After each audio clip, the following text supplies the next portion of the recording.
लगायत विभिन्न खालका मण्डलीबाट पाल्नुभएका सम्पूर्ण हाम्रो अतिथि पाहुनाजनहरूमा सर्वप्रथम त स्वीकार्नुहोस्।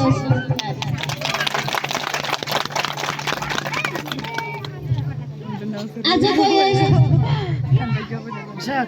परिवर्तन गाउँपालिका अन्तर्गत एक साबितको फुलबाङ दलमा रहेको यो मण्डलीमा क्रिसमस डे मनाउनको लागि विभिन्न खालका मण्डलीबाट यहाँ पालेर हामीलाई पाल्नुभएका सम्पूर्ण अतिथिजनहरूलाई हाम्रो यो खोलाबाङ टोलमा स्वागत पनि गर्न चाहन्छु।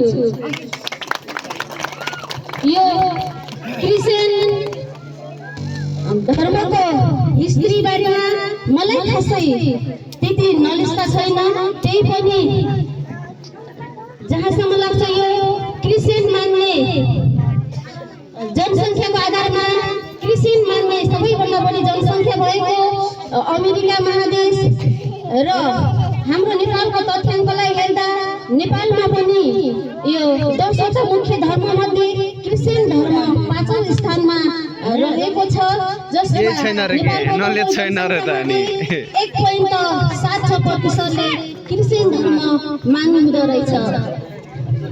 यो जुनसुकै धर्म जुनसुकै भाषा भए पनि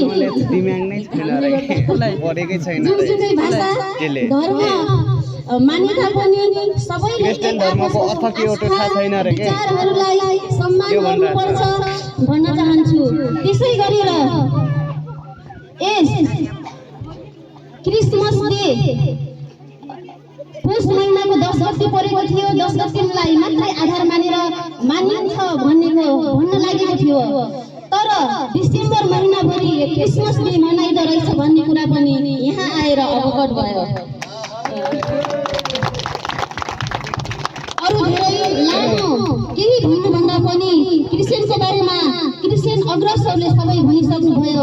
त्यसैले स्वदेश तथा विदेशमा छरेर बस्नुभएका सम्पूर्ण क्रिस्चियनप्रति आस्था राख्ने विचार राख्ने लगायत सम्पूर्ण नेपालीहरूलाई यो क्रिस्चियन डेको शुभकामना दिँदै मेरो आफ्नो छोटो मन्तव्य विश्राम गर्दछु। हस्त नमस्कार, जय